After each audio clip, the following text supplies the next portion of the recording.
Good afternoon. I want to thank those of you in the audience who have chosen this session as your after lunch session on day 2 of this conference. I'm Elaine Bunn. I was, until January 20th, the Deputy Assistant Secretary of Defense for Nuclear and Missile Defense Policy, which meant that I had responsibilities for policy and planning and consultations with allies on those issues. I want to start by thanking James Acton of Carnegie in particular for conceiving of this panel and for putting together a group of 3 wonderful experts to talk about deterrence challenges, talking about new tensions, new leaders, new technologies. What is it that we need to think about with regard to deterrence today? I think in the past at this conference, the last couple of conferences that Carnegie has had, there have been a number of panels on deterrence, but this year, understandably, with the 50th anniversary of the NPT, there have been more panels focused on that. So our panel today will be very broad and cover deterrence A to Z, but as you can imagine, that means we won't be covering everything there is to say about deterrence. As James laid it out for us, in a rapidly changing world, there are indeed challenges to existing notions of deterrence. And there are either new or newly exacerbated tensions in various regions of the world. There are new technologies, many non-nuclear technologies, whether they are conventional prompt global strike, conventional hypersonics, missile defense, not exactly new, but missile defense, underwater unmanned vehicles, all kinds of technologies that might have a bearing on nuclear deterrence and strategic stability. There are also a number of new leaders in the U.S., soon to be in South Korea, a number of further elections to be held in Europe. So what does that mean for the way these leaders who may not have gone through, experienced crises that could rise to the nuclear level themselves, what does that mean about how they think about deterrence? We've got a wonderful set of speakers here.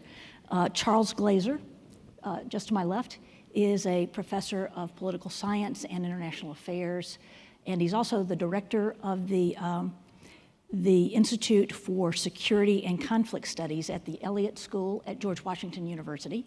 And before that, he was at the University of Chicago. He's written extensively on broader strategy issues as well as on nuclear policy issues. To his left, we have Kadri Lik, who is a senior policy fellow at the European Council on Foreign Relations. She also worked as an Estonian journalist in years before that.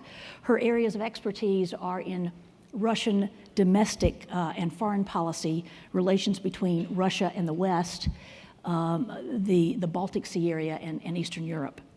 And then we have, to round out our panel, we have Dr. Tong Zhao, who's a fellow at Carnegie Tsinghua, and he at their Center for Global Policy. His research, I know because we met 5 years ago or so at U.S.-China Strategic Stability Dialogues, focuses very much on nuclear issues, arms control, missile defense, and now emerging technologies. So I'm very happy that we have this group of experts to help us at least skim the surface of deterrence issues at this conference. What I want to do is begin, Charles, with you. With China, I know you've done some work recently on China. So with China continuing to modernize its nuclear forces and other sorts of capabilities as well, and tensions between the U.S. and China potentially continuing to grow in several areas. What are the key choices you think that are facing the U.S. as it looks anew at nuclear deterrence and particularly escalation control? Okay, great, thank you. So I want to talk briefly about the challenge the United States faces in its nuclear strategy in Asia, and put it in perspective by comparing it to the Cold War challenges. So in the Cold War, as maybe all of you know, the United States faced a very large and capable Soviet force, and pretty much by the end of the 60s, not everybody, but most observers thought the United States had very little prospect of being able to protect itself by attacking the Soviet force. So we lacked the damage limitation capability. And that formed the basis for US strategy. Current situation is quite different with respect to China, and it faces the United States with some quite basic choices. And I think the most basic choice is whether the United States is going to try and maintain, preserve, or enhance the damage limitation capability it currently has against the Chinese force. So unlike the Soviet force, the Chinese force is relatively small, actually quite small. Much of it, or part of it, is actually in fixed silos, which are now incredibly vulnerable. They're developing a new submarine, which I think is also going to be vulnerable to the United States for the foreseeable future. And they're deploying their new missiles on land. Their new ICBMs are mobile. So the question facing the United States is, does it want to try and, over time, prevent China from getting a survivable force? Almost all of that will have to do, in a sense, at least for the foreseeable future, with its ability to track and destroy Chinese mobile missiles. So I don't want to go into that in detail, though. I'm glad to answer questions about it. But the point there is, the logic of nuclear strategy and deterrence is very different if you have a significant damage limitation capability than if you don't. And very broadly, a colleague and I, Steve Fetter, looked at this quite carefully, although it's not the last word, and in fact, there's going to be further correspondence in international security, and came to the conclusion that in a long-term competition with the Chinese, that US prospects were poor, not impossible, but quite poor for maintaining a significant damage limitation capability. If it was urgent to acquire this capability, if the United States could not meet its security requirements without it, there might be a case for trying. But it turns out that we can meet our deterrent requirements quite well without that capability, maybe not as well. We could argue about that. But there are also important risks that would be generated by engaging in that competition. But this, if it resembles anything like the Cold War debate, there's going to be disagreement on the technical side and on the strategic side, the strategic logic side as well. And so I think that's all sort of in front of us. But that's the basic choice. The second question then is, if you don't have a damage limitation capability, if the United States decides not to engage in this competition, what capabilities does it need to meet its extended deterrent commitments in East Asia? And this is a very different problem, although not unrelated from the central strategic forces question. Once again, in the Cold War, we worked this extremely thoroughly. We deployed, as many of you know, once again, thousands of tactical nuclear weapons and theater nuclear weapons in Europe, many of which were highly vulnerable. We don't have anything like that force posture now deployed in South Korea or Japan. And so the question arises, to meet our requirements in that to our allies, do we need for deployed nuclear forces? Much more basic questions, however, haven't even been asked, like, do we need a first use policy to satisfy the deterrent requirements of our allies? And what do we think about that as the United States is not a fully answered or addressed question, and what our allies think is also not fully addressed. So the most basic questions about what type of threats do we want to make, and then the more specific questions about what types of force or forces should the United States have in the region to meet those commitments.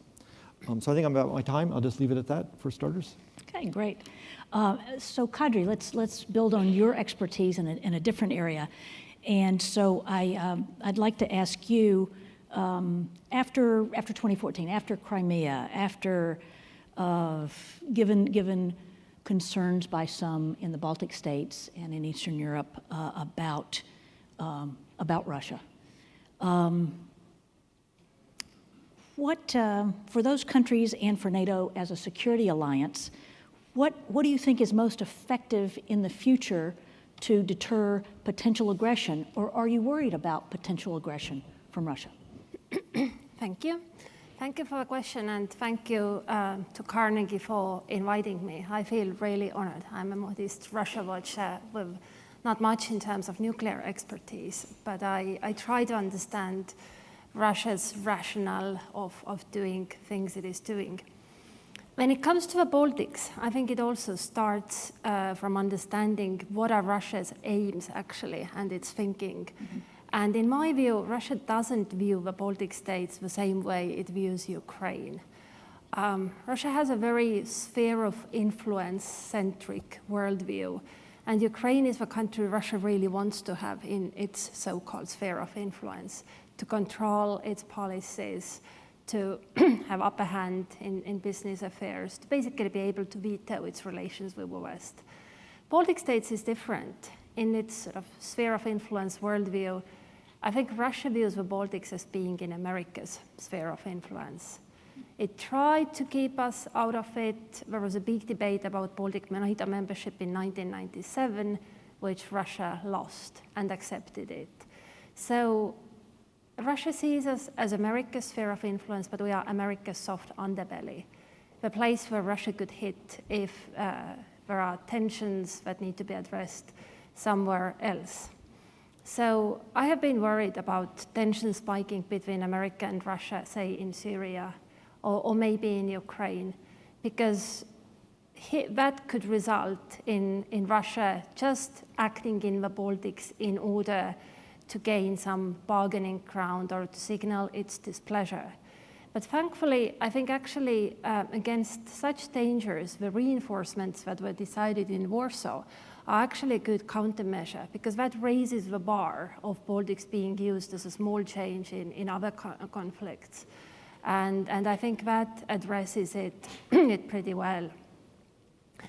There still remain other dangers, of course. We can later talk in more detail about Russia's interference in countries' domestic affairs. That's a mainstream topic now, but I think there are also interesting nuances. Russia doesn't do it the same way in all the places it chooses, but definitely it could do a lot in the Baltics if it chose. There's also potential for misunderstandings. Russia sincerely reads us wrong, and we sometimes read Russia wrong. In the conflicts that we have, especially Ukraine, Russia has a completely different starting point. We think that Russia is aggressor because Russia annexed Crimea. Russia thinks that Ukraine was Russia's, and then the West started a revolution and took it away from Russia, and they don't know where the West might stop. So in 2014, when tensions were at its peak, I really picked up certain moments when I think Russia was expecting Western aggression, which was, of course, nowhere near the horizon. So my fear has been that Russia might preempt an attack that is actually not happening. Then again, if NATO were to lose importance, if President Trump is about to make NATO obsolete, as has been the talk, if the United States stopped considering NATO important, then at one point Russia might want to degrade the importance of NATO or importance of Baltic states inside NATO, sort of reduce it to gray zone and perpetuate gray zone. And finally, what Russia actually wants from the West is actually different rules of the game, international rules of the game. I think Russia's challenge is very systemic. It goes beyond some sort of Yalta or territorial quid pro quo. It is really about principles and rules of the game. And there is a danger that Russia is tempted to destabilize just in order to blackmail the West into the conversation that we don't want to have because we are quite happy with the world order as it is. Thank you. Dr. Tong Zhao, you've spent a lot of time writing and thinking about new technologies. What new technologies do you think are challenging our traditional understanding of deterrence, if they are, and what new issues might such new technologies introduce? Well, first of all, compared with the Cold War era, in the Cold War, if we had based the stability of deterrence relationship on mutual vulnerability, I think today new technology makes it much more difficult to calculate where we have mutual vulnerability. First of all, on the offensive side, a number of new technologies such as the so-called super fuels that the U.S. has deployed on the submarine-launched ballistic missiles, and the ICBMs becoming increasingly accurate, and the advanced computing power makes it easier to have coordinated first strike operation. All these capabilities make first strike or damage limitation operations more likely to be successful. And in addition to that, we have a very wide range of non-nuclear technologies that can also seriously affect the survivability of nuclear weapons. Precision conventional weapons, including conventional hypersonic weapons in the future, missile defense that can intercept surviving nuclear warheads, even cyber technology. We just heard the news that the previous failures of North Korean missile tests might partially be a result of cyber interference of the nuclear command control system.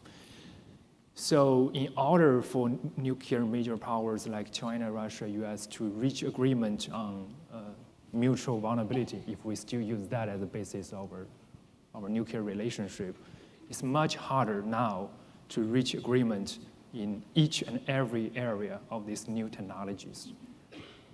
We have to be able to agree on where the boundaries should be drawn in terms of the qualitative and quantitative capabilities of missile defense, of conventional precision weapons, of cyber attack weapons, of space-based advanced sensors, of advanced anti-submarine warfare capabilities. And it's very difficult to reach those agreements, even in one single area, such as missile defense. We have already encountered major troubles to reach basic agreement on whether and how to limit the impact of missile defense on each other's nuclear deterrent. And even within a small area of missile defense, we cannot resolve a single incident, such as the deployment of THAAD in South Korea. And here is where another major issue, which is strategic mistrust, comes into play. Basically, I think due to the deeply held strategic mistrust in China towards American intentions, we understand the technological capability of THAAD very differently from American and South Korean understanding. And that different understanding of the technical capability in turn affects our understanding of American and South Korean strategic intentions. So given the additional variable of mistrust, it's even more difficult to reach even basic agreement on the impact of missile defense, and not to mention additional new technologies such as CPGS, cyber, etc. I think that's one major impact of new technology. It makes the nuclear equation much more complicated and much more difficult to reach agreement. Secondly, I think in order to deter, we have to be able to evaluate what's the strategic intention of each other. But some new technologies make it much more difficult to assess each other's strategic intentions. For example, we are having a debate right now about whether new technologies such as advanced remote sensors can be capable of tracking an adversary's missile vehicles.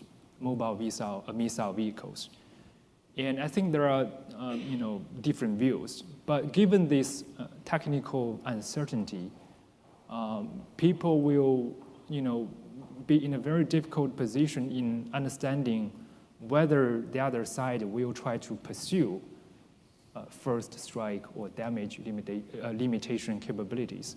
As Charles, your paper, you argued for the US to avoid pursuing damage limitation. But given the huge uncertainty about future technologies, some people will be tempted to try to argue for damage limitation or even first strike capabilities. So it makes it much harder for countries like Russia and China to evaluate whether the US is really pursuing damage limitation or first strike. And the last point quickly I want to make is the new technologies also make it difficult for accurate signaling to take place, because deterrence requires each other to signal clearly to each other about intentions, etc. But technologies such as CPGS, which can be armed maybe even with nuclear warheads or conventional warheads in the future, and also this hypersonic vehicle, they can change trajectory during flight. So makes it much harder for countries to predict the destiny of the strike. And also, the one key feature of CPGS is it travels very fast. So it shortens the time frame for leaders to understand the situation and to make a decision of how to respond. And a similar thing can be said about cyber technology. And given that China now already knows the US is working on cyber capabilities to interfere nuclear command and control systems, China will be very edgy during the US-China crisis. And if China detects any sign of its nuclear command and control system being potentially compromised or interfered with, I think China will be in a position to want to react quickly before its nuclear capability were undermined by cyber interference. And it makes difficult for the US, for example, to signal its intentions because it could be simply a cyber probing of Chinese systems vulnerability. It could be just simply an effort to collect intelligence, but China won't be able to know that. China might interpret that as a preparation for attack. And that could be even followed up by kinetic attack. So I think these are the major challenges posed by new technologies, and we really need to seriously take them into consideration. Thank you, Tang. You raised some interesting points about two ways of looking at strategic stability, in essence. One is you talk about the complexity if you take into account all the kinds of capabilities, not just nuclear, but conventional strike, hypersonics, missile defense, cyberspace, and those kinds of things. Whereas a number of people, probably some in this audience, have traditionally talked about strategic stability as first strike stability. If there's no incentive for first strike or there's a dampening of the incentive for first strike, that is strategic, read nuclear stability. So I just wanted to pull you out a bit more on the nuclear aspect per se of that. Does China believe that either today or in the near future, as it moves toward more mobile, more survivable in various ways systems, that it will have a secure second strike capability and therefore will feel more confident in that and worry less about the U.S. nuclear capability, which is pretty much an old it is a continuation of a capability that has long been. Yeah, I mean, that's exactly the problem I just talked about, which is even though China itself is undertaking major efforts to modernize this nuclear capability, making them more mobile, more survivable, building underground facilities to protect them from attacks, building redundant nuclear command control systems. However, from the Chinese perspective, I think the feeling is we are actually facing increasing challenges to secure a second strike capability. Given new threats posed by conventional precision weapons, missile defense, cyber, advanced sensors, even autonomous weapons. Right? Now the US is believed to invest into unmanned underwater vessels that can track and trail Chinese nuclear strategic submarines and maybe in the future be capable of attacking Chinese nuclear strategic submarines. So I think the Chinese perception is the threat is growing very quickly, and also given that the Chinese strategic community tends to use worst case scenario assumptions when makes strategic plans, we will try to, we will unavoidably exaggerate the threat. Yeah. And again, in addition, due to the deep mistrust, it's very difficult for China to feel assured. THAAD system is a very good example, which from the US perspective is a very tactical system that has nothing to do with undermining China's strategic nuclear deterrence. But for China, we look at the radar, which is capable, very capable radar, but we tend to believe that this radar is even capable of distinguish real warheads from decoys and then pass this information on to American homeland missile defense system, therefore increase the overall efficiency of American strategic defense against Chinese ICBMs. And given that, we sincerely fear that this one THAAD system with this X-band radar can seriously undermine China's nuclear deterrent. We seriously believe that. So it's very difficult to reassure China. So all these new technologies, due to the deep mistrust, I think pose very challenging problems for China to have confidence in its nuclear deterrent. Right. There are times that I wish we were about half as good as other countries think we are. I wanted to bring Charles into this and stay in Asia for just a moment and ask you about, I think one of the characteristics of security communities throughout the world is that they tend to, you can call it worst case planning, you can call it hoping for the best but planning for the worst, you can call it whatever you wish, but it is, I think that is a characteristic of a part of each of our countries when the responsibility is for the security of the nation. So how do you see that playing out in other countries in Asia, particularly in China, for instance? Yep. I think you've written some, and I know James has testified about other kinds of capabilities that China's developing, for instance, the hypersonic technologies, whether they will be conventionally armed, nuclear armed, and that may get to that whole, are you confident in a second strike capability? So how do you see that playing out elsewhere than in the US? Yeah. So one thing I think is important to keep straight is that right now, and for the foreseeable future, the United States has an extremely survivable nuclear force. And these technologies way down the road in a very different era might pose a threat to that force. But it's really much more asymmetric than the comment suggests. It's really the US potential threat to the Chinese force and not vice versa for the foreseeable future. I meant the hypersonic as a solution to China's concern about their second strike and ability to penetrate defenses, is how I meant it. Yes, on their side, I think specifically that hypersonic doesn't seem, the key problem, the Chinese are way more worried about missile defense than I think they should be. If you listen to people can disagree but the basic physics suggests that they can defeat our missile defenses if they pursue it carefully. I find the Chinese attitude somewhat surprising because they're saying, first of all, their force is facing a greater challenge. But until recently, their force was entirely vulnerable.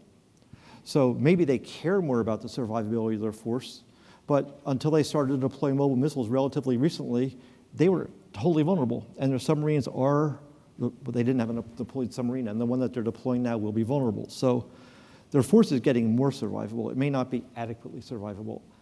And then the other thing is that the threats to that force are not precision-guided conventional, unless they're thinking about missiles in silos, but really are the potential future threats to the mobile missiles. And if they operate those mobile missiles in a way that they can, but that requires getting them out of garrison and so on and so forth, operating them effectively in crisis, the United States actually has to pursue a rather specific set of technologies to be able to track those missiles. And I think those are, that issue about whether we pursue that set of technologies is a much more important issue in terms of the future of the Chinese force and also the political relationship that strategic forces play into than anything about conventional precision or, for that matter, even missile defense if they take it on as a serious problem. We'll come back to Asia in a moment, but I want to ask Kadri. You were talking about Russia perhaps seeing the Baltics as U.S. sphere of influence, but that if NATO lost its importance, or if NATO were seen to be less important perhaps to the U.S., that Russia might seek to increase its influence there. Are you talking about in domestic politics or in some other way? Could you expand on that a bit? Well, it's anyone's guess, of course, that how exactly Russia would then behave. But definitely influence on domestic politics will come into its arsenal. And maybe I should say a few words about it, because that is a topical issue now and going to be throughout the year, because France and Germany are going to have their elections, and Russians' interference in those elections is also widely expected. Maybe not necessarily in the shape of hacking, but definitely in the shape of trying to influence debate. Again, I think that for the last years, Baltic states actually has been remarkably free of that, exactly because tensions have been so high, and everything to do with the Baltic states has been highly securitized. Everyone has been asking, are the Baltics next? Is Narva the new Crimea? And so forth. So Russia has tried to signal that it lacks designs on the Baltic states. And all tensions there have been have had more to do, sort of tensions between Russia and NATO, than anything to do with Baltic states specifically. And the incidents we have seen, such as kidnapping of Estonia's security police officer, I think these have different context. So we have been safe, but that could actually paradoxically change very soon, because now, election of President Trump, I think signals to Russia that tensions are not so high anymore, and then it might actually afford itself much more meddling in the sort of critical junctures, such as Baltic states, because that will not be seen as so aggressive anymore by some allied countries. And also in Europe, I think we will see Russia's meddling, and not because Russia would want to bring someone into power, one politician or other, but what Russia wants. Russia wants different rules of the game that is not based anymore on universalization of Western rules and norms. That is something that Russia cannot cope with increasingly. And so it is trying to discredit democracy just in order to show that Russia's system is no worse. Russia can be seen as equal, and the future international system doesn't need to give preference to Western rules and norms. Also internationally, I mean, Russia wants to do away with softer concepts such as responsibility to protect, humanitarian interventions, regime changes, and so forth. Russia wants that to be out, and discrediting democracy is one way to achieve that. So yes, I think we could expect lots of activities. And of course, for us it is very hard to handle, because we don't know what exactly is happening. It comes out only post factum. And before that, there are so many rumors and paranoia, and that actually discredits our own media and institutions. But then again, there is something real as well. We are paranoid, but they are still after us. And to distinguish between the two is going to be really hard and really important. Because I think if we want to counter that threat, then credibility is the silver bullet with which you can do. And you need to really keep the credibility of your institutions, especially special services, that when they say something, it's believed, and your leaders and your system as a whole. Yeah, that's a much more fundamental issue than new technologies or specific areas of tension. But I think it does get us to the crux of our panel topic, which is, do the changing dynamics, whether they are new tensions, new leaders, new technologies, do they challenge our existing concepts of deterrence? Do we need to change that somehow? And everybody has their own view of what deterrence is. We probably have, I don't know, however many people we have in this room, I bet we have that many views of what it means, what it fundamentally means. And we've heard some of that in the panels previously. For the U.S., we say the fundamental role of nuclear weapons is to deter nuclear use against the U.S. and its allies. And you do that by influencing the perceptions of potential adversaries, that the cost outweigh the gains and taking into account the consequences of restraint so that it won't happen. So if we get it back to this fundamentals of nuclear deterrence, others may have different definitions of it, that it's all about imposing costs. But in any event, are the fundamentals of deterrence changed by these changing dynamics that we've talked about so far? Do we need to just throw it away and come up with a new concept? Is it strategic stability? Is it something else? Or are there just tweaks that need to be made to accommodate the kinds of situations that you're talking about? Charles, start with you. Yeah, so I don't think that we need new concepts. I mean, deterrence is incredibly broad, and in fact, many of the nuances were worked out, in great detail in the 50s and 60s by a number of really great strategists. And so I think the question is applying them in a new set of challenges. Mm-hmm. And so the geography is different in Asia. The clarity of our commitments is different. The threat we face is different. And so the questions are particularly on extended deterrence about how to make adequately credible threats. Mm-hmm. And if we need to. I mean, I think, for instance, one very important difference is that in the Cold War on the Central Front, there were serious doubts about whether NATO could protect itself against a massive conventional attack. Mm-hmm. And so we designed our flexible response strategy to deal with that in a way that included many risks, but people thought it struck the right balance given the...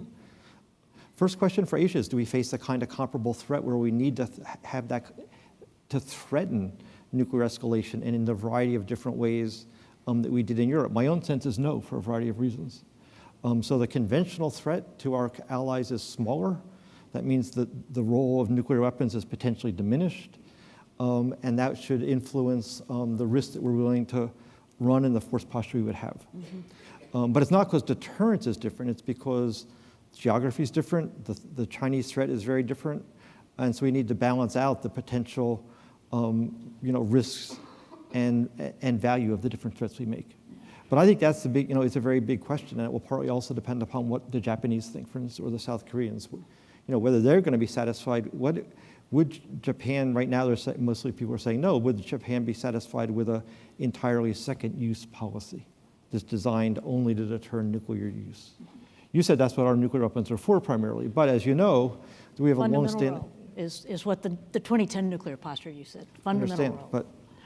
But the things that make deterrence, the implementation of deterrence, most difficult actually have over the years, and I think still will be deterring, conventional use, and when worrying about or managing various types of escalations that could arise in a small or medium level conflict when both sides put forces on alert, just out of normal prudence and so forth. Yeah, we'll come back to the escalation control piece in a moment, but Kadri, I wanted to ask you, do you think the tradition of deterrence, the notions of deterrence that have underpinned NATO for a long time are the right ones and you just need to tweak it, or is there some fundamental change that needs to happen?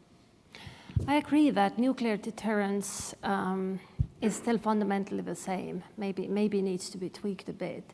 But I think what clearly needs to be taken into account is cybersphere. Mm-hmm. So much is happening there, and actually countries' even awareness, not to mention readiness, to handle that is very uneven. And I think we should pay much more attention to that because our potential adversaries are paying attention. And cybersphere is also a very handy realm for non-state actors to create havoc. But also information sphere, because in a way, sort of explosive spread of social networks and everything has changed the environment in which we all operate in our assumptions about the world, including about threats and deterrence and things to do. And I think people need sort of new literacy when it comes to social media and this explosive information sphere, because not everything you can trust, and certain things out there have been written or shared in bad faith. And right now we don't have immunity. We don't yet have a sort of skill to read it rightly. I believe we will develop it at one point. And humankind has been through technological leaps of a similar kind earlier, and in the end somehow we have coped with that. But yet again, I think this is something to be taken much more seriously. And I can see that in much of Europe, actually, awakening has happened in this year, in particular, thanks to American election being hacked by Russian and certain cases of interference in Germany. This has served as a wake-up call. Tong, I'll rephrase the question a bit for you. Deterrence is one of those concepts that China has debated and it earlier said, no, we don't believe in deterrence, it's blackmail. I've seen a transition in thinking in deterrence in China. Are the fundamentals of deterrence in Chinese thinking similar or different than the way we've been talking about it? Right. So basically, in Chinese terminology, deterrence means coercion. That's why for a very long time China refused to accept deterrence. And also Chinese traditional understanding of strategic stability is much broader than the Western definition. China sees the overall stability of political, economic, diplomatic relationship between the major countries as the meaning of strategic stability. But later on, as China started to open up, I think the Chinese nuclear community has already gradually accepted the Western concept of strategic stability and started to base Chinese nuclear requirement on the concept of mutual vulnerability. So China wants to make sure there is mutual vulnerability between itself and the United States primarily. However, as I said, I think with these all new technologies which really make this nuclear equation much more complicated, I think China is losing faith that in the future it can continue maintain a reliable and a credible second strike capability. I think that is going to be a long-term challenge to Chinese understanding of nuclear deterrence and stability. And I don't see how we can resolve it without comprehensive, persistent, and substantive dialogues.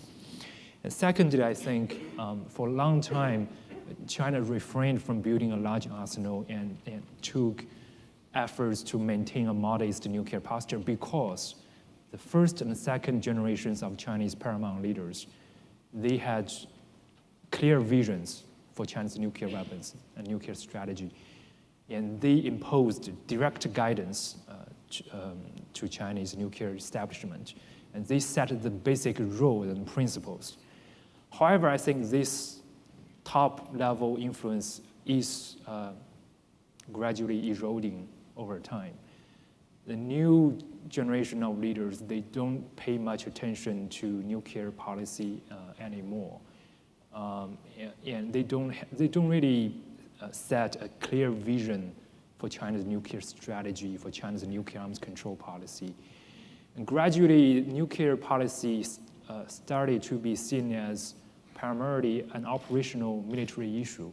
So decisions are left to the operational level people to be made.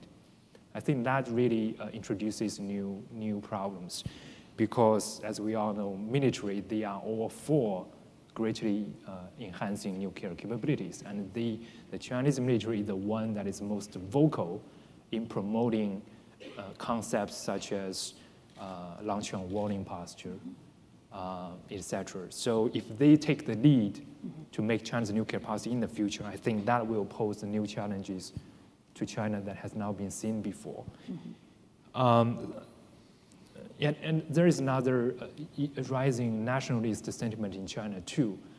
Traditionally, Chinese leaders very much believed that China doesn't need a large nuclear arsenal. But now I think the Chinese general public, they are really, at least a major part of the general public, they're really crazy about nuclear capability, which is partly resulted from, new Russian and American rhetorics about expanding and strengthening nuclear weapons.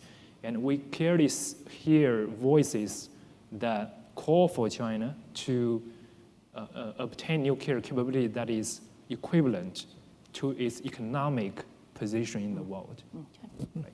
So I think that's a very new challenge. And thirdly, and very quickly, I think for China, traditionally China doesn't pay much attention to issues of escalation or crisis management.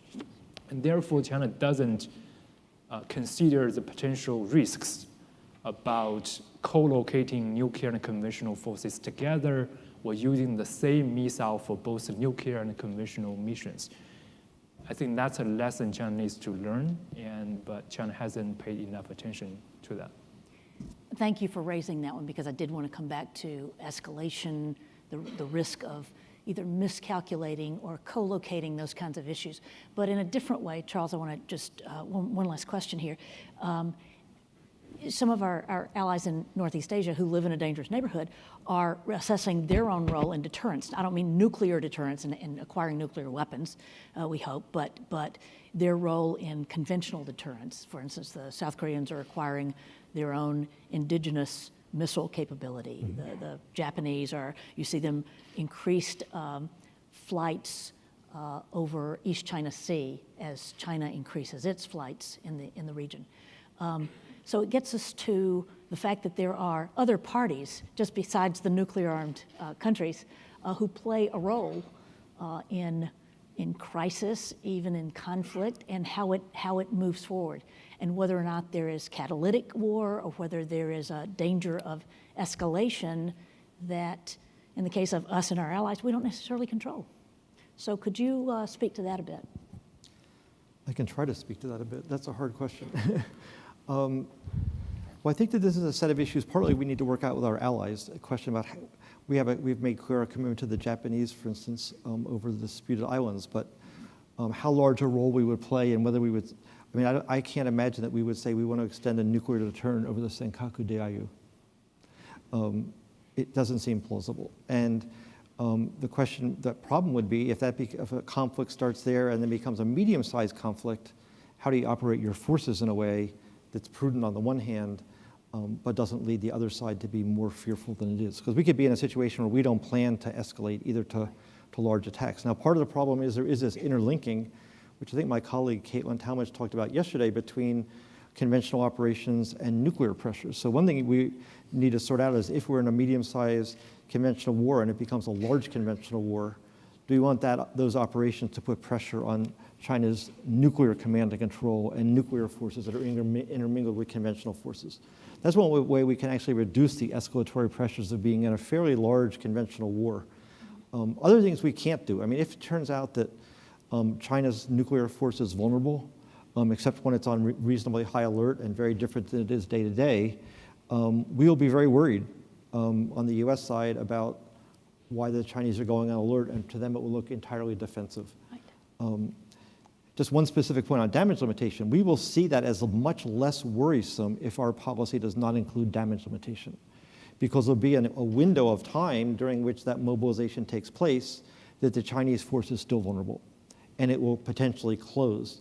And so the question is, if the Chinese think we might attack then, or if we were ready to attack then, we will feel pressure to escalate early in what could be a moderate-sized conventional war. If we're planning to deter without limiting damage, then that tactical window closing doesn't matter. So that's why I think the damage limitation issue is very important for escalatory pressures in a medium, relatively early in a conventional war. Maybe even more important is how we fight the conventional war itself. But all those are sort of at the military level, not the level of political choice, but where the military operations or capabilities put pressure on one side or the other to move maybe more quickly than it wants to. Now, having said that, some people say, well, there are advantages in that. If the Chinese know that a conventional war is more likely to go nuclear, they'll be less likely to start that conventional war. And so in that sense, the United States does have a choice. Do we want to increase the possible paths by which escalation could occur to deter conventional war? Or do we want to eliminate those and plan on deterring conventional war other ways? And I mean, that can be adjudicated, but it requires sort of looking in detail at the various types of ways that you can get into a conventional war. I think any of the issues that have been raised by our panelists, we could have spent an entire panel on, but we're now going to open the floor up for questions from the audience. I will remind you that we've gone back to the microphones on either side, so please line up and ask your questions, identify the panelist if it's for someone in particular. We're back to this because I understand that the conveners tell me that only Bob Einhorn gets to break the rules and pass around the microphones. We don't get to do that. So please come up, line up at the microphones and identify yourself and your organization, please. Yes. Edward Levine, Center for Arms Control and Non-Proliferation. I was taken by Tong Zhao's description of all the various changes in weaponry that could threaten China's sense of ability to maintain deterrence. And I wonder whether we are seeing the nuclear tail wagging the military and strategic dog. And I wonder whether China is calling on us to control advances in technology that cannot be controlled, and whether we ought to at least begin to think instead of how these new technologies could supplant nuclear deterrence and get us to a situation in which massive military outcomes could be envisioned and fought over without involving the sacrifice of millions of civilian lives. Is there a question there, and is it aimed at someone particular? Is it for someone? I thought that last part was a question, I'm sorry. Why don't we view this as an opportunity to Further diminish harness nuclear new technologies in military affairs to move us away from the reliance on nuclear weapons in particular? Thank you. Who'd like to take that one? Tom? Very quick. I mean, there's several issues. I'll try to be quick. One is whether China believes these new technologies can be controlled. I think the experience China had trying to persuade the U.S. to control missile defense really affected Chinese thinking on this. Basically, China spent major resources to try to convince U.S. to control missile defense, which apparently failed, so that made China determined to invest in its own missile defense capabilities, and this applies to other technology domains as well. So I don't think China is now very crazy about proposing arms control measures to control these new and emerging technologies. Another additional factor is China now has resources. So China, I think, feels confident that even if there is going to be an arms competition, a military technological competition, China is in a good position to at least not lose, or maybe even gain advantage in the future. So China does not really fear the prospects of military technological competition, and that may further undermine Chinese interest in seriously discussing a control regime. Whether China would be interested in using conventional deterrent or something like that to replace nuclear deterrent. Again, I mean, it's the Western country that taught China about the Western theory of nuclear deterrence. So now China was the very good student learning the American theory of missile defense, of nuclear deterrence, and firmly believed that China had to sustain this mutual vulnerability and a reliable second strike capability as the fundamental basis of the nuclear deterrence and of its national security. And I don't see China now firmly established that belief would be easily persuaded to change its view, especially given that at the strategic level, China is very skeptical about Western intentions. And China is very concerned that the US is deliberately embracing containment strategy against China. And given that deep political mistrust about US strategic intentions, I don't see China is willing to give up nuclear deterrent and replace it with conventional ones. Thanks, Tong. Charles, you wanted to jump in here? It just briefly from a somewhat different angle, but maybe partly the same answer. But I don't think it's really a question of Chinese views or beliefs about deterrence. Nuclear weapons play a very different role than conventional weapons, and very capable conventional weapons enable you to attack targets, small targets, and military targets much more effectively. And nuclear weapons are not primarily about that. Nuclear weapons are probably primarily about deterring or coercing through the threat of punishment and possibly destroying other nuclear weapons to prevent the adversary from doing that. So very capable conventional weapons don't replace functionally nuclear weapons in their most fundamental role, for better or worse, but they're not substitutes. Over here.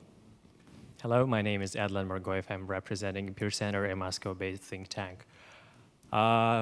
First, thank you very much to all of you for showing empathy towards the countries you have been discussing here, because I think it is necessary to understand the opposite side, at least trying to do that. Second, the picture you have been showing us right now seems so complex and difficult, with lots of issues, nuclear, non-nuclear, cyber, whatever, interlinked, cross-linked, and it seems like it is difficult to discuss them on a bilateral basis, and there should be some multilateral talks.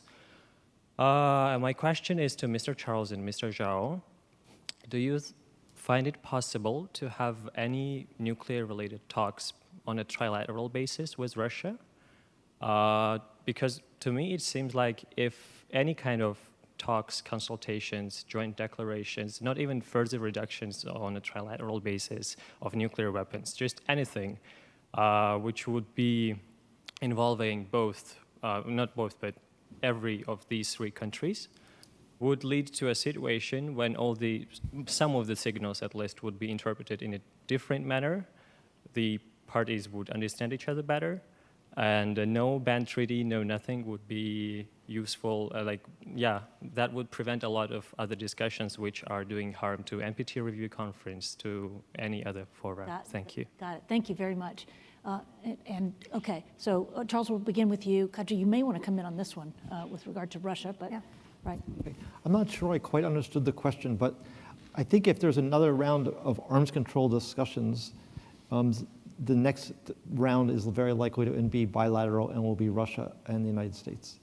And the reason is there's such a large difference between the Russian and American forces on the one hand and the Chinese on the other that there are very few bilateral, or for that matter, trilateral deals that the United States would pursue with China. And my own view is that in terms of dealing with China, because of the existing asymmetry, that if the United States wants to actually demonstrate restraint or avoid certain dangers, it's going to have to do it unilaterally for the foreseeable future. I think the question may have been broader than just nuclear discussions multilaterally, right? Yeah. Trilaterally or multilaterally. So, Dong, if you would take the broader than just nuclear. Right, but firstly on nuclear, I think China apparently has no interest in attending nuclear reduction negotiations with US and Russia, and apparently has no interest in joining the INF treaty to limit its own medium and intermediate range missile capabilities. But I think there are areas that I think the three countries should have common interest in talking with each other together. Missile defense is certainly one of those. Working from within China, I do believe there is deep misunderstanding about some of the key missile defense technologies, and then which lead to a deep political mistrust. So I do believe we have to be able to have long-term substantive discussions at all levels involving both technical experts and policy experts to be able to narrow off differences, different perceptions on missile defense, for example. Another area for possible trilateral discussion is the future of conventional hypersonic weapons. It is clear in the US that you are not going to deploy CPGS with nuclear warheads. But this is less clear in Russia and China. And in fact, one major motivation for these two countries to develop hypersonic vehicle technology is to penetrate US missile defense in the future, and therefore there is an inherent interest to maybe arm it with nuclear warheads. In that case, arming hypersonic vehicles with nuclear warheads, I think that's a very dangerous place to go into. I think before the countries already developed and deployed such capabilities, we need to seriously discuss the future of deployment scenarios, how to avoid destabilizing effect from some deployment measures. Thank you. Katri, you wanted to? Well, I can take it even wider. And my question actually back to you would be, would such trilateral talks be what Moscow wants, and why? Because as I have tried to outline, in my view, Moscow's actual wish is different world order, different rules of the game, but do not see Western norms as universal anymore. And thereby, and that is actually especially sensitive exactly between Russia and the US because of Russia's recent history. In 1992, Russia tried to join the Western system as a rule taker and signed up to all those rules and norms. And then it was not so easy, and Russia became a sort of rule faker, imitational democracy for many years, and that was frustrating for both sides. And only recently Russia said that, we don't really want to be like you at all. We are something different. China has never gone through that journey. China has always maintained it is different, and that's why there is so much less emotion in that relationship. But about Russia, I've been wondering, Russia keeps complaining that it's been treated unfairly, and always deals about the world order, be it Paris Charter or other documents that are out there, were forced upon Russia, and Russia never really signed up to them as Russia, but only as Soviet Union in other circumstances. So would nuclear talks, how would they be seen by Russia? Would that be seen as a way of talking and moving to a different level in world order terms? Is it something to sort of control and manage the conflict, or what's it about? Good points. Sandy. Yes, Sandy Spector with the Monterey Center for Nonproliferation Studies. I wanted to look at the issue of the anticipated evolution of cyber capabilities and the ability to use this tool to interfere with the nuclear capabilities of adversaries.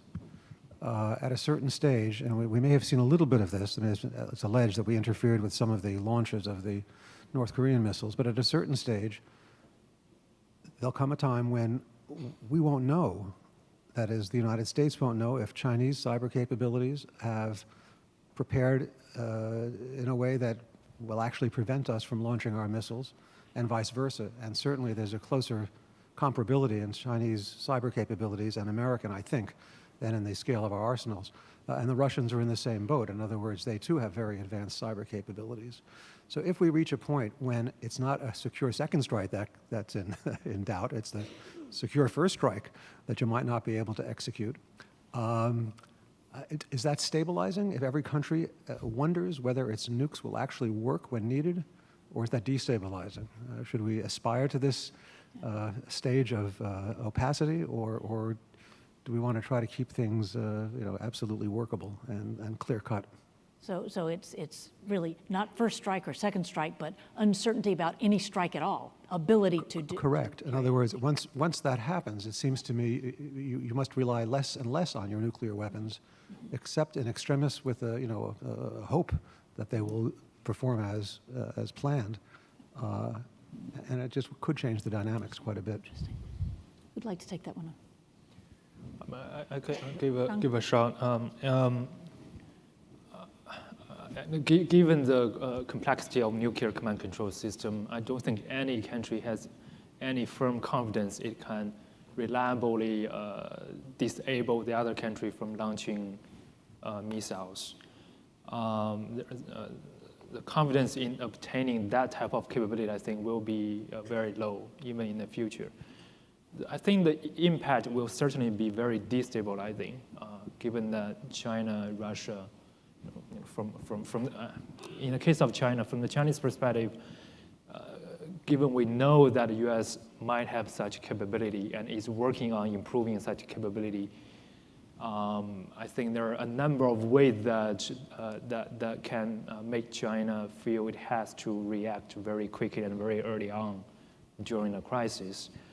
And given that the U.S. needs to probe Chinese nuclear command control system during peacetime in order to identify potential vulnerabilities.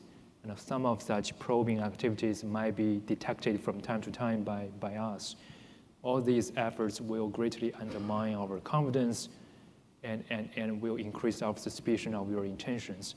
And therefore, if there is any crisis, and if China, for example, detects any sign of cyber interference, it's very difficult for China to evaluate what's the intention of such interference, right? Is it going to completely, is it aimed at completely shutting down Chinese command control system, or is it simply for peacetime probing?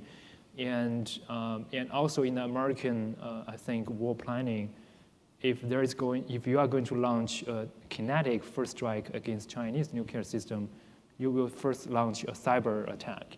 So any sign of cyber interference might be feared by China as to be quickly followed by a kinetic first strike, and that will lead China to react very quickly.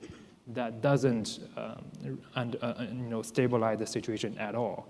And also, given this concern, we always have this dilemma about making our nuclear system more reliable, or making more reliable in the sense of avoiding unauthorized and mistaken launch, or making it more reliable in the sense of when we want it to work, it will work. So there's a dilemma between the two, but given this concern about cyber interference, China will put more emphasis on making sure it will be able to launch nuclear weapons. And that might undermine the efforts to avoid unauthorized and mistaken launches. So it will have very destabilizing consequences for sure. The assure against. I think it would probably be fair to say that any nuclear weapon state would have similar concerns about interference in their nuclear command and control. So I think getting to the point where you're talking about is there are probably some of the instability concerns that Tong has laid out.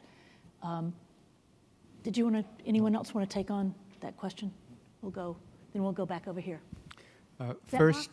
Oh, it's the guy who can. You should have had that one brought to your seat, Bob. No, it's okay. First to Charles and Elaine, if you want to weigh in on this. I'm a moderator. Yeah, well, you can depart from your moderator role. What Chinese actions does the United States want to deter? And what, if any, enhancements to U.S. conventional or nuclear capabilities are needed to ensure reliable deterrence against those Chinese actions? And to Tong, I have a question. You just explained a few minutes ago your support for U.S.-China strategic stability talks that would enable both sides to understand each other's concerns and try to address them, such as the role of U.S. missile defenses and so forth. I know you have this view. You joined a Brookings a study recently where we made that recommendation.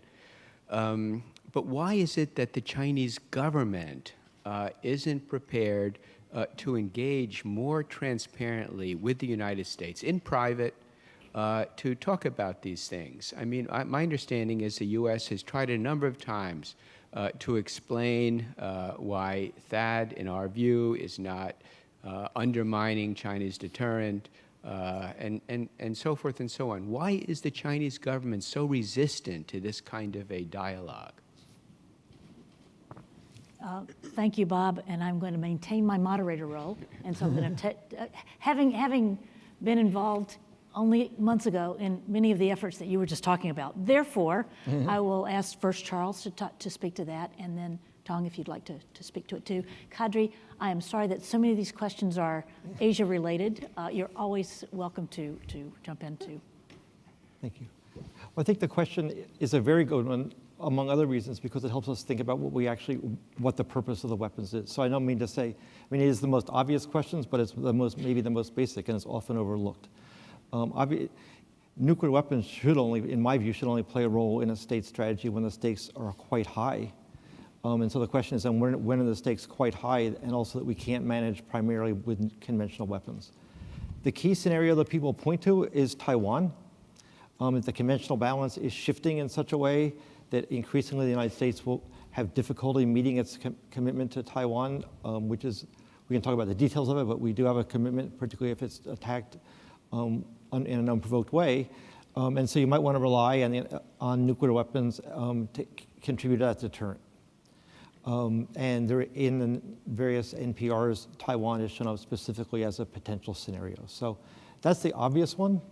I think the other scenarios are harder to come up with, not because there aren't potential attacks that we can imagine that China might want to launch down the road, but simply because they're very hard to do conventionally. They're very hard for China to succeed conventionally, and we can defend Japan, we can prevent it from being blockaded for the foreseeable future, so on and so forth, which I could talk about more. So, I think there's really only one big scenario, although there are other imaginable scenarios. What about deterring a further Chinese militarization of these artificial islands in the South China Sea? What about deterring further Chinese harassment of Japan's administration of the Senkakus? Yeah, I don't see those as rising to the level of importance that we or you would need or should rely on nuclear weapons given the risks at hand. Now, so other people could disagree, and I've written about Taiwan, and they disagree about the importance of Taiwan. So, even when a country doesn't have nuclear weapons and can use them against you in retaliation, there are limits or constraints on when we should be willing to use nuclear weapons, although I wouldn't say we should never use them first. But these are very small interests. And we can talk about the accumulated military value of the islands that China's building in the South China Sea. I think they're actually quite small. But I'll take it on, and let's just say other people will disagree. So then the lower your interest in a stake, the more effective your nuclear deterrent has to be, because you have to make nuclear threats credible under increasingly difficult circumstances. The way, particularly when the adversary has a greater interest than you do and therefore has some sort of bargaining advantage, you need a military advantage, a kind of nuclear advantage. So mutual vulnerability is not adequate by most people's measures, for instance, to contribute adequately to deter a Taiwan scenario, because China potentially cares about it so much. So that's why you might need a very good damage limitation capability, because that's the only way to have a real advantage in a nuclear conflict. I know you know all this. But that would be the rationale then, is that we're actually, somebody else might say we need that kind of capability, or even better, to protect our allies' interest in the East China and South China Seas. What kind of innovations? I think this is where I find the Chinese, what they worry about to be sort of surprising, that some of the things they worry about, I think they can defeat. But the thing that the United States would need to do going forward to deal with a mobile missile capability is to have much better real-time and maybe all-weather real-time surveillance. So we would need some sort of space-based radar that could provide that. So you need a large constellation of space-based radars. It's not undoable. And then you would be basically planning to use nuclear weapons to barrage mobile missiles on roads. I think that China can defeat that solution, although there are follow-on solutions with next-generation satellites that make it harder, et cetera, et cetera. But that would be what's at stake. And I think it may be, part of the question may have been not the direct role of nuclear weapons, but nuclear weapons in the background, as in Brody's deep pedal tone. Exactly. But in any event, that's a whole nother panel as well. No, but I would just say, though, you in know, the back, I mean, but in a world of mutual vulnerability with nuclear weapons in the background, they do still give you some deterrent.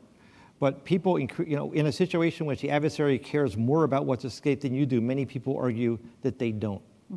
And so, Tong, you're going to have the last word on this panel in answer to Bob Einhorn's question. So why China is reluctant to have discussions with U.S. on missile defense? I think maybe two reasons. One is, to examine the impact of missile defense on China's nuclear deterrence. That's a very technical issue. Most policy experts have no expertise in doing that assessment. And even for Chinese technical experts, they also embrace deep mistrust against the U.S. in the first place. And they tend to use, again, worst-case scenario assumptions about current capabilities, future capabilities, future deployment strategies, etc. Take the example of THAAD dispute. From the very beginning, it's very few Chinese technical experts who made this argument that the radar of THAAD can distinguish Chinese real warheads from decoys. I think that's debatable because there are many nuances about that specific technical debate. But that argument, it's so appealing to this pre-existing deep mistrust about the U.S. That view was quickly picked up and accepted by almost everyone in China. So quickly, China becomes an echo chamber. Everyone's repeating the same argument. So everyone, including the top leadership, they sincerely believed that is used by the United States as part of the American strategy of deploying a systematic missile defense network in Asia Pacific to undermine China's nuclear deterrent. And U.S. is simply using North Korean threat as an excuse. That's the real Chinese perception.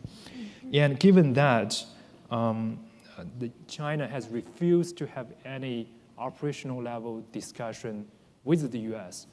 to not give the U.S. any excuse to try to explain itself, because Chinese belief is already firmly established about American intentions. Secondly, I think China also understands the U.S. given American belief in technology development, U.S. sees pursuing advanced technology as very positive and contributing positively to international politics. Missile defense is treated as a religion in the U.S. The U.S. has repeatedly said there's no way for U.S. to limit its missile defense development or deployment. So given this very stubborn American position that there is no way it is going to make any adjustment according to Chinese request or demand, China sees no necessity to have any discussion. So I think basically it's helpful for China to be more open-minded and also helpful for U.S. to be more flexible about its willingness to make some technical modification in the case of THAAD to reduce the perceived threat to China. I think both sides can do more to help resolve the dispute. Another topic that we could do a whole panel on.